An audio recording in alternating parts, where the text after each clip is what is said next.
From the studios in Joplin, Missouri, Good News Productions International presents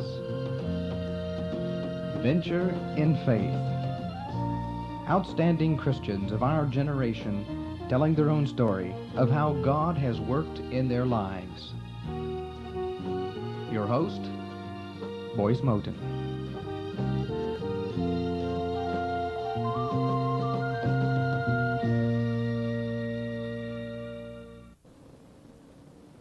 In 1 Timothy chapter 3, the scriptures teach that if a man wants to be a leader in the family of God, he must have a family of his own which respects him.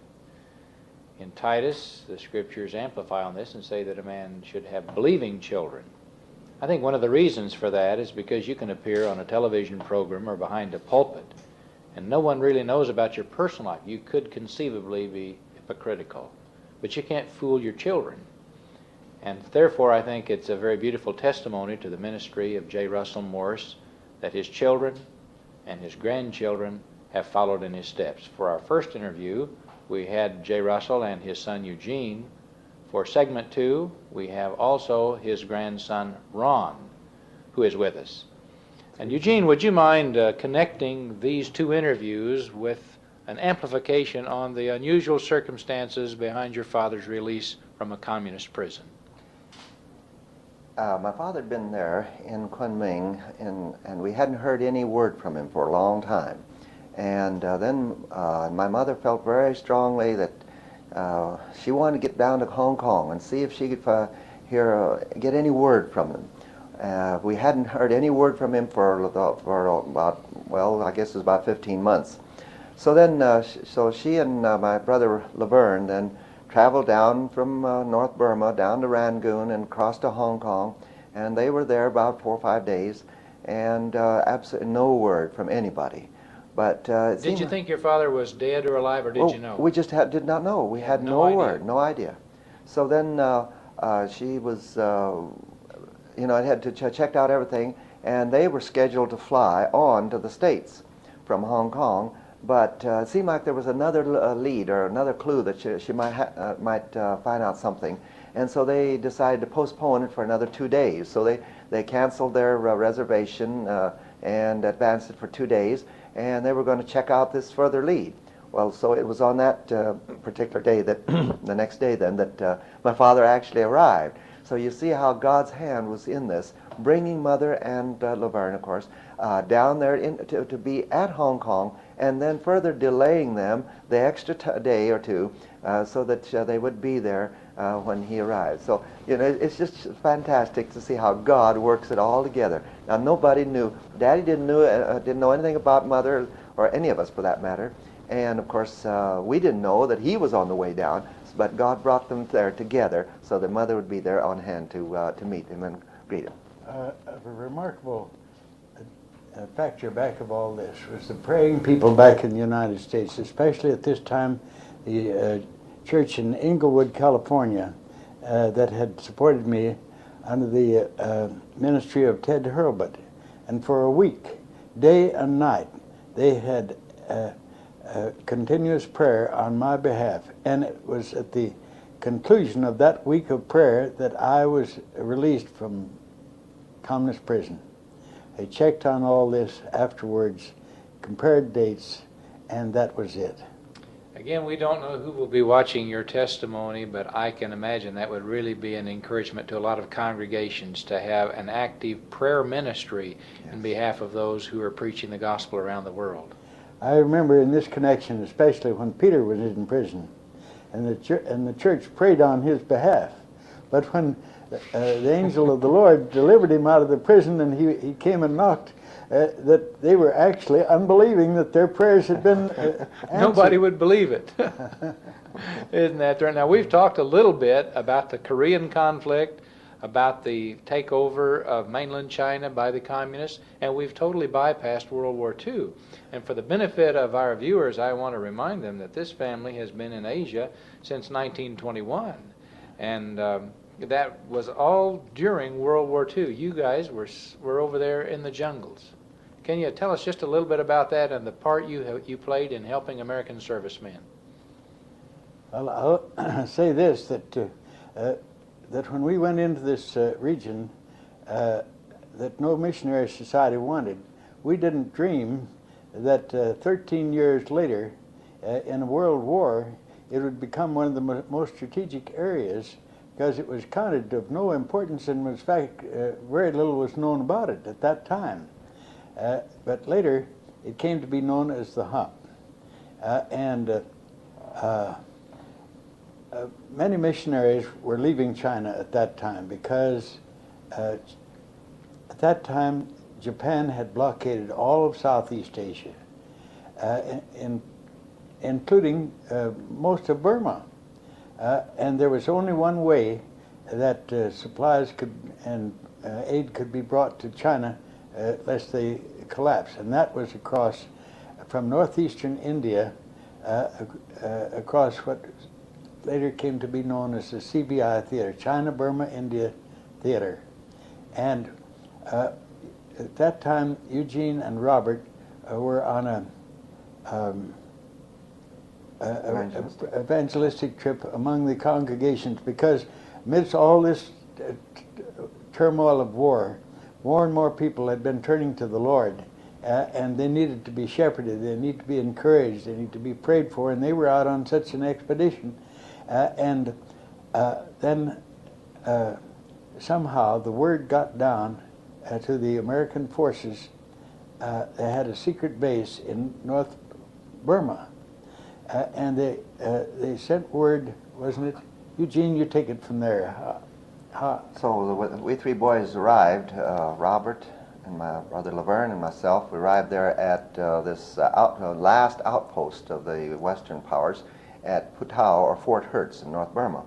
And when we arrived there, of course, they were quite rather excited, because here were all these planes were going down, being shot down in various cases by the Japanese, and some of them were being captured and tortured and so on. And so they sent word immediately out to the headquarters in Assam, India, to both American forces and British headquarters too.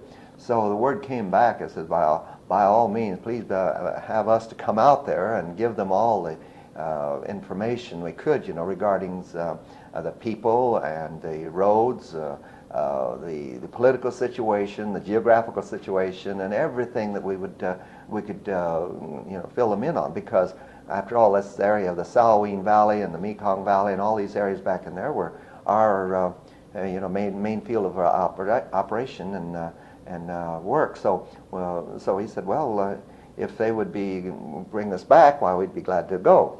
So of course then we were taken out to India, flown out in these wartime Dakotas, the DC-3s, and we arrived out there. Of course, we had come down with malaria, so the first thing, while we were in the hospital for 3 weeks. Well, when you're in the hospital like that, when you're treated for malaria, the first few days, they start treatment, and you feel fine then. And but the hospital doesn't release you until they've given you 3 weeks of follow-up treatment. So here we were, just having the best vacation of our lives, getting extra rations, and in the library and in the hospital there, and under the best American care and so forth. And so all three boys of us had the malaria, and all three of us were in there together. So we were having a fine time, just getting rehabilitated, I guess you'd say. Well, then after that, then we were in the officers' quarters. That's where they put us up.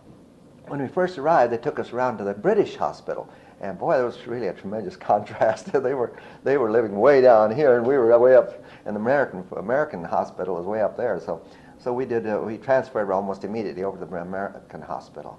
Well, as soon as we came out, then they put us up in the officers' quarters, and then we were taken around to the various commanding officers of both of the Air Force, of the Air Transport Command, of the American Engineers, and then of course the regular Army. And we met with the generals, the top commanding generals of each different department, and of course they all wanted all information that we could give them. And then the final proposition came up. Well, what would we suggest for a search and rescue, for the Air Force flying over the hump? So we came up with a sort of a comprehensive plan, and they approved of it. And then they said, well, what do you need to carry it out? Well, of course, we were rather naive, just coming out of the jungles like that. And it says, well, now let's see, we need some rations and clothes and blankets and just named off a few things, but never saying much more than that. And they said, well, don't you want anything else? And said, well, we do need to get a few supplies down in Calcutta if you could give us. So they said, well, why don't you go down there for an R&R, rest. And so we went. So they flew us down to Calcutta. We bought our own supplies and whatever we had. And then we came back after a few months down there. Well, in the meantime, we took advantage of the occasion to print the very badly needed Lisu primers. Well, we had about a half a truckload of stuff with these primers and supplies and everything. So some of the mission home there was, overfilled, overflowing with a lot of these missionaries that had panicked and had flown out of China and now just could not get back into China. And they were watching us and said, well, what are you kids thinking you're doing here? You're getting all these supplies and everything, and we can't even get back with a briefcase, and how do you expect to get this back? I said, well, the Lord will provide. And we just kept having the strong reassurance that the Lord would take care of everything. Of course, we knew that the work was just exploding up back in the North Burma there, and we desperately needed all this literature. So we were just praying and trusting the Lord and just going ahead. Venture of faith is really what it was. And so we kept going ahead, and we had that constant assurance the Lord will provide. Well, after the books were printed and packed, and we were just about ready to leave, we went over to the Army headquarters and said, well, we're ready to go back, because they had promised to fly us back. So we went back there, and hey, they said, we've been looking all over for you. We've got another major project. We need somebody to go along as guides and interpreters for another party that was to survey, an Army party that was to survey the oil pipeline that they were laying from Calcutta through to Kunming. And this whole northern Burma area, is extremely wild there, and they didn't have anybody else that knew the country or knew the languages and so on. And so they wanted us to go along. We said, well, would you be willing? So, well, sure, why not? But we do have some supplies here. Say, oh, don't worry about the supplies. We'll drop them in by parachute to your mission station, but if you can go in with us. So instead of having to backpack all the stuff in from, Fort Hertz, clear back about a month's journey back to our mission station, well, they were going to parachute it all to us. So we said, okay, fine. And so here we were. Here the big Army truck comes up to this mission home there in Calcutta and starts loading up all this stuff up there. And in the balconies, all the other missionaries that were trying to get back into China, all around, and said, boy, God sure is. You must have a special in with the Lord to be able to get all this. And we went up there, and it was flown in. It was flown from there, from Calcutta. We went out the airport and was put on one of these high-priority transport planes and taken up to Assam, and there it was repacked into parachute packs, and all arrangements made to drop one special plane to fly from Assam to the Salween Valley on a rendezvous date.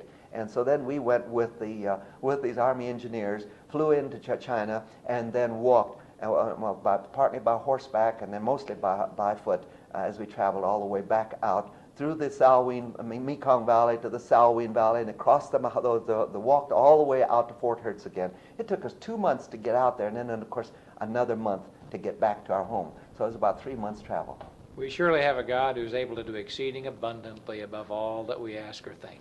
I remember in that time one of the commanding generals saying, we had only known of wild tribes of headhunters and bandits and all that sort of thing in that region. And the men who had to fly over that were in fear and trembling lest they should have to bail out or crash in that area among such people. And it's been just an answer to prayer to know that there was a missionary family in there and well over 50 congregations of Christians instead of headhunters.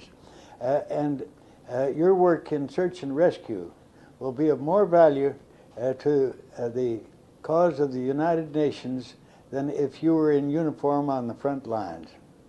And after the war, you were given recognition, I understand, by the United States government. We were government. given letters of appreciation by the commander of all the American Air Forces, General H.H. Arnold, and the commander of the Air Transport Command, General George, and the Strategic Air Command, General Stratemeyer.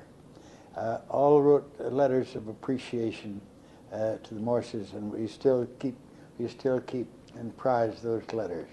I'm reminded of the story of Gehazi, who couldn't see the army of the Lord. He only saw the Syrians, but he didn't see the army of the Lord until Elisha prayed for him that his eyes would be opened. Now I want one of you to tell me the story again about the miraculous snow that kept the communists from overrunning your mission work. I think this It's was a hidden the, valley. no, it was about 1957-58, and we were in North Burma then. By this time, of course, China had been overrun by the communists, and we had evacuated over into Burma, and my wife and I had been under the communists at Lijiang, and we managed to negotiate with the communists to allow a mission plane. It was actually a Lutheran mission plane, and it was the only place that plane ever landed behind communist lines to evacuate missionaries. But we negotiated 3 flights and 3 families of missionaries, and we were able to get out of Lijiang, flew back down to Kunming. Well, we were there for a short while, and then, of course, we all evacuated over to Hong Kong. And in the meanwhile, all our mission personnel up on the Tibetan border, up in the Lisu country, had evacuated across over into Burma. Well, together with thousands of Lisu Christians that also fled at that time. So then we more or less all regrouped then on the Burma side. Those of us from Hong Kong went across to Rangoon and back up to North Burma, and the others, of course, coming straight across from overland from the Mekong to the Salween and then on over to Burma. Well, of course, my brother Robert had gotten through to the mission field. Our families had gotten stopped, and we weren't allowed to go on, so we had to turn around and come back out to Hong Kong. Well, the work then began in Burma and just literally exploded. We just, all these thousands of Christians that had come across, helping to evangelize and reach out to all the people there on the Burma side. Well, as the work continued to grow, we were more or less confined. The Chinese government objected to these foreign missionaries being allowed to operate close to their borders. In fact, the Prime Minister there of China actually came and visited to Burma and actually objected to the Prime Minister of Burma, U Nu at that time, and said, "Why are you allowing these missionaries up there to close their borders?" Well, anyway, they stood up for us, and they said, "Well, they're not doing anybody any harm, and they're doing great help to our people." So anyway, so we weren't allowed, although we weren't allowed to go up close to the border, we were there in the Putao area. Now, by this time already, thousands of the people had been migrating down to the plains because their lands had been exhausted. There was just almost no good land left up in the hills for slash and burn farming. And so they had come down to the plains, and we'd laid out model villages, and there were several dozen villages in the Putao Plains. Well, it was about 1957-58 then, here suddenly we heard this report. Of course, all the Christians along the borders were to tell us about it, but they said, well, there's about 15,000 or more Chinese troops massing on the northern border, way up there, just across on the China side. It was the headwaters of the Irrawaddy River, actually, but they were on the China side. And all the Christians down there were just in fear and trembling and wondering, when boy, this looks like maybe Chinese forces are coming down to occupy that area. Actually, the Burmese did not have any kind of troops that could have withstood such an invasion or takeover. There was almost a direct route coming straight down from the north that they were planning to come down and could have been a surprise attack and just take over just overnight, just all of a sudden appear and just take over the whole Putao Plains. Well, the Christians everybody were praying. In fact, all the churches were having just nightly prayer meetings all over the place, and we were, of course, in preparation for an emergency evacuation out through India if necessary. Well, it turned out that we were getting all these reports for about a month, and then suddenly everything turned quiet, and they said it seemed like that part of the forces had already crossed the border, were on the Burma side, and all ready to march. In fact, they had their food and rations and rode the lines out and everything for this forced march to come down into the Putao Plains. And then suddenly, this is in August, and they said that the men that were supposed to come across from the China side, ordering the men to start their march on the Burma side, to start their march down into Putao, they got caught in a snowstorm in the middle of August.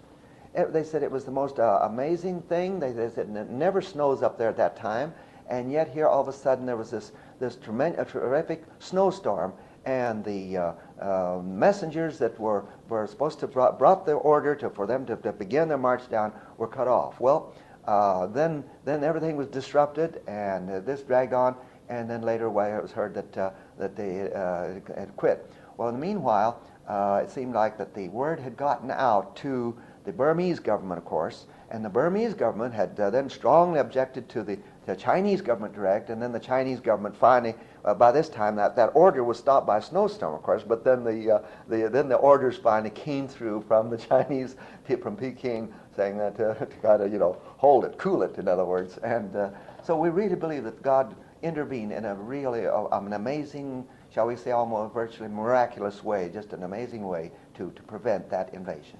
And I remember how later they found the route markers, some sort of flag or something like that that had been put in different places by those that were preparing the road for them to invade. That's right. And those route markers were discovered, but the troops never came there. Well, this may not be a good analogy, but I have heard of oil companies going back into the Brazilian jungles, and there'll be savages there, and if someone kills a savage to protect himself, you don't have to fill out any papers, because the savage is somewhat looked upon like an animal, because they don't have any birth certificate, they don't have any education, and they're just wild, savage people. And in a way, that's the kind of people that you have been working with, the ones who didn't have birth certificates, who were not literate. And yet, for the benefit of our viewers, I would like for you to tell us maybe about Drama Esther or about Jesse Youngme, highly intelligent, capable people who speak 5 or 6 different languages, and they're a long way from being savages or animals now because of the gospel of Jesus Christ. Why don't you tell us about Drama Esther and how you came to adopt her? Well, as years have gone by, we count that to have been truly the leading of the Lord, that we adopted her. Her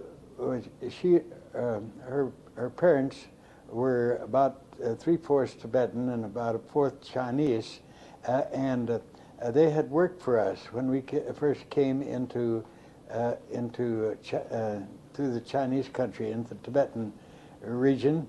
But first the father died, later the mother, and she said, though we have some relatives back in Lijiang, if I should die, I don't want my children to be sent back to them, because they would just sell them for slaves.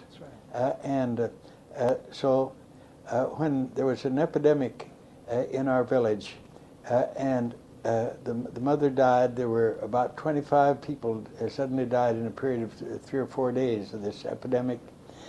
And Esther, the 2 children were left to us. So we took them into our family. And as later on, they both of them were a great help to the missionaries. The older daughter, Anzie, worked with Dorothy Sterling. And the younger one, Drama Esther, was for a number of years one of the closest co-workers with my wife, going with her on these journeys. And I remember one time that my wife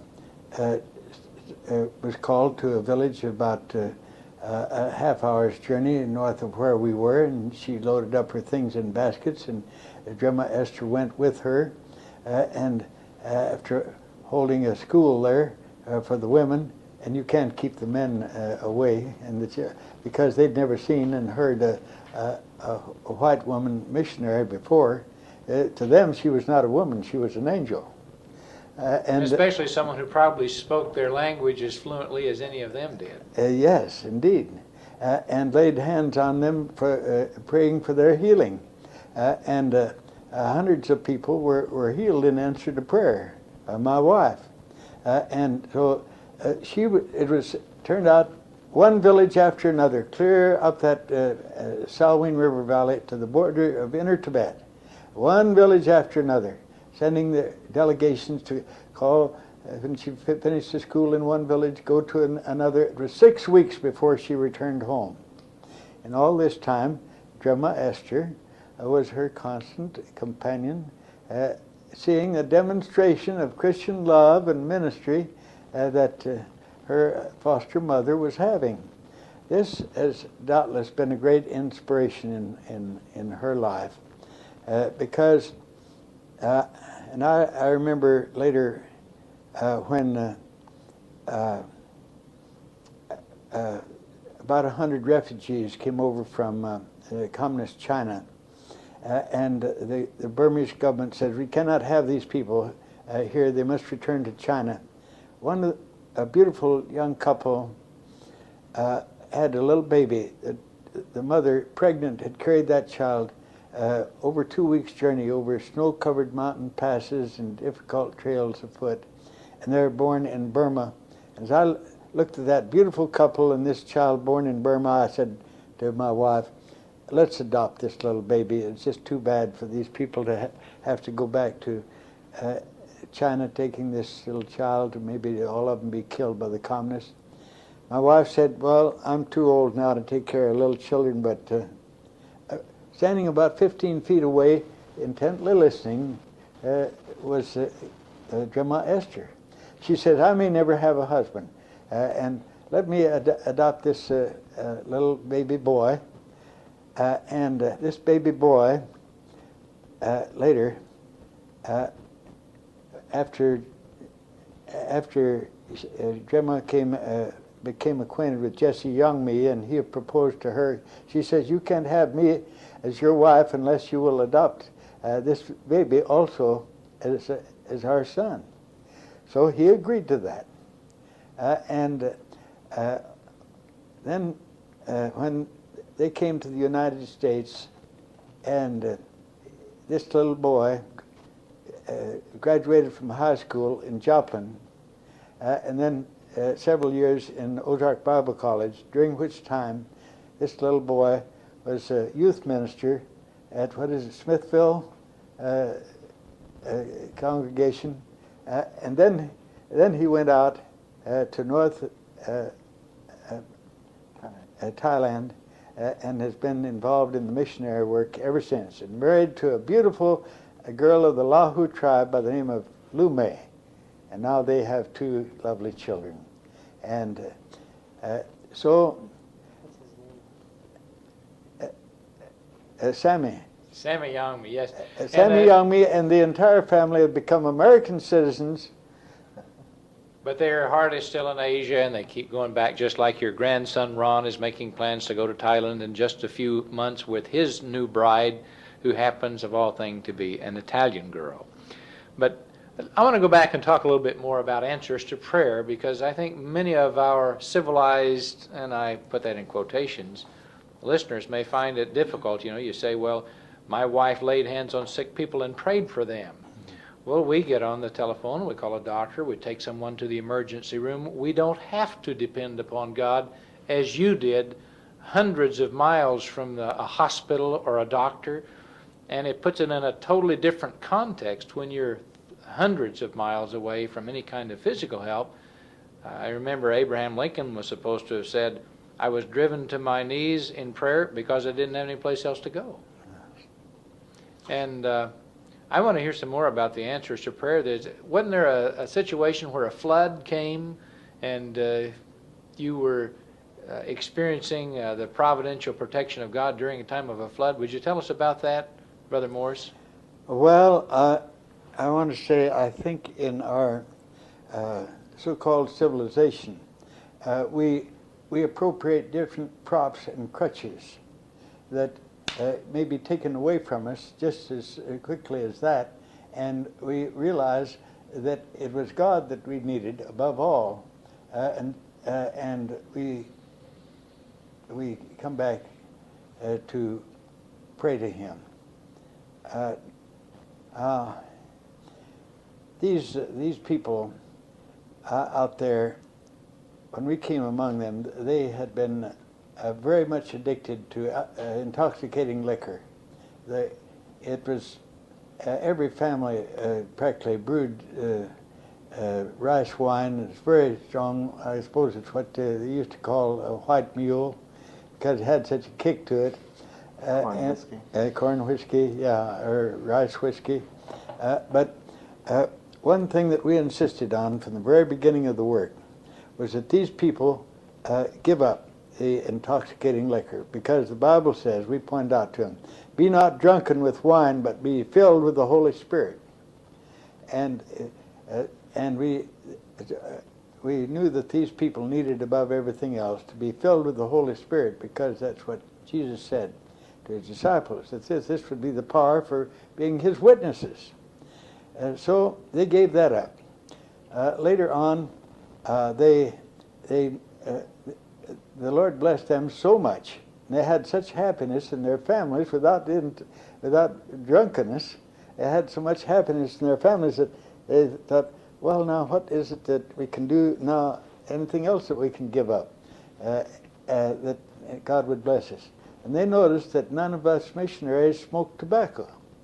And the elders got together, and the preachers, and they said, how about our agreeing, all of us, that we will give up smoking tobacco? Well, the tobacco that they have out there has a smell. If you're traveling a mile or two after other smokers have gone ahead, you can still smell the stench of it. Well, that is another thing that is prevalent throughout all those churches.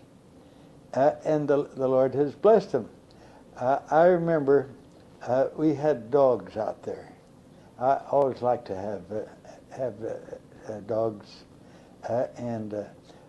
but the dogs, we had to get rid of them because we had taught the dog to shake hands, and when a Christian came there, the dog would shake hands with the Christian. But when a non-Christian who smelled of tobacco and liquor and so on like that came there, they would growl and warn them away.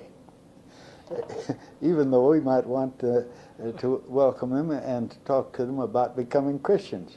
So we had to get rid of the dogs, because they're chasing away the ones that needed to hear the gospel. Yeah, the people smell different. The Christians smell different than the non-Christians. Well, someone refreshed my memory, but wasn't there a time when you were kind of trapped in the middle of a river, and the river was rising, and Gertrude was praying? Were you there on that occasion, or was it just the children? I was down in Dali in southwest China with Robert. About 2 weeks travel away. About 2 weeks travel away. Well, maybe we should have Eugene tell that story then, because I think it's very beautiful. Eugene was in the Salween River Valley on a preaching tour of the churches at that time. Yes, Eugene, you take it from here. Well, this was in October, and Daddy had gone down with Robert down to about 2 weeks travel down into China to get supplies and take care of some business.